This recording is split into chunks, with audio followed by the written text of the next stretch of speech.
Well, I mean, his process was a guy that we saw that we thought there was, you know, first of all, he had great character. He was a physical guy, was a smart guy, and we just thought that he could, you know, we signed him as a safety and thought he'd eventually grow into being a linebacker. We didn't know it would be in his freshman year at 190 pounds that he would be a linebacker for us, and ended up starting about 5 or 6 games for us at linebacker, and he did not start at the outside backer. He started as the inside backer, so that tells you how physical and how tough of a kid he is. And then, you know, just saw him grow each year. And you know, I think his second year was 205 pounds, and he went to 215, and he ended up about 220, 225. So, and now he's going to be a mid-round draft pick in the NFL. Huge for our program and the growth of our program. For us to be able to go to our second bowl in 2 years, and then playing a quality opponent in Florida State. You know, we've played Florida State and Clemson in the last two bowl games, and those are quality opponents that everybody respects. And also 2 teams that had in the last 4 years had 3 to 4 years in a row that they've been in the top 10 in recruiting classes. So that was huge for our program and for the growth of our program. It means the world to me. Being a Kentuckian, grew up in Franklin, Kentucky, being a graduate of Kentucky, being a caveman who lettered here at the University of Kentucky, means the world to me that I was picked and chosen to be the successor to Coach Brooks and to someday lead this program. I think that's one of the reasons why we did it, for recruiting. You know, in the past, our opponents have used that at Kentucky. You go to Kentucky, you're not going to play on national TV. You can no longer use that. You know, they can no longer say that Kentucky, you won't ever have game day there. They can no longer say that you can't win at Kentucky. They can no longer say you won't play in bowl games. They can no longer say that you will never get an opportunity to play in the NFL. We'll have 5, maybe 6 guys that play in the NFL next year. The one thing that we thought that they could use is Coach's age, and that you go to Kentucky, but Coach Brooks won't be there for all 4 years. The staff will change. Well, that's no longer the case now with me being the successor. So we think that will help recruiting, and there's nothing negative that people can say out there about us. You know, I feel like I haven't worked a day in my life. You know, just I've been around the kids and watching the players grow from being a little snotty-nosed freshman to leaving here as a mature man. I mean, that feels good to me to see that process, and then, you know, seeing them send you Christmas cards with their kid. I mean, that feels really good to me, and I feel like I haven't worked a day in my life.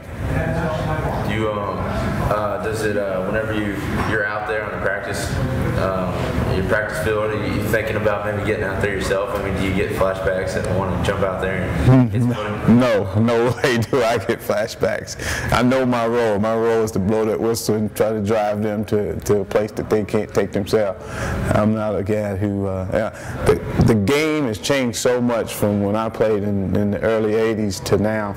You know, people ask me, how would you have fit in with this receiving group? I would have had a hard time getting on the field, no question. The kids run so much faster and so much bigger, so stronger that myself, I'm not sure if there's been a guy in the group that I played with would have been able to get on the field with this group we had last year.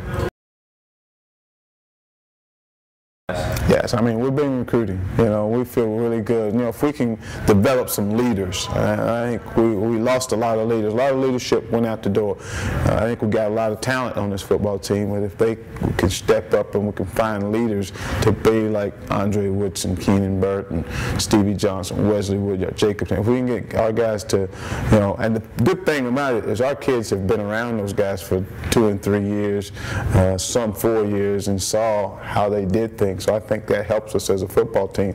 We got some talent on this football team. We just got to get them to step up and become leaders. How do you feel getting Randy Sanders had impacted your quarterback position? I mean, it was huge for Andre. I think Andre's development is a credit to, should all credit to Randy Sanders. Randy understands the position. He played it at a high level. He's coached it at a high level. Him being a coordinator in this league, not some other league. He understands this league. He understands how people try to disguise coverages and where they bringing blitzes from.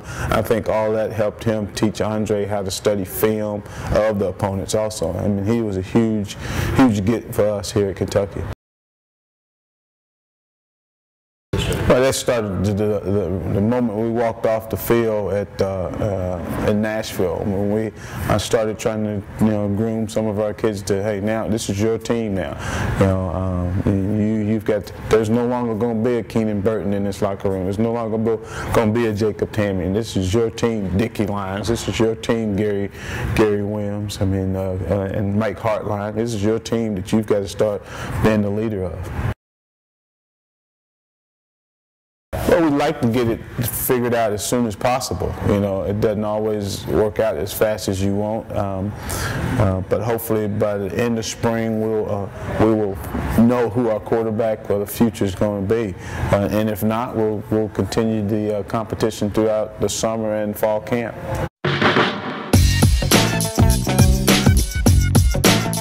Catch us this week on WRFL 88.1 on Sunday from 2 to 4 on the Big Blue Review, as we will talk about everything going on in the sports world.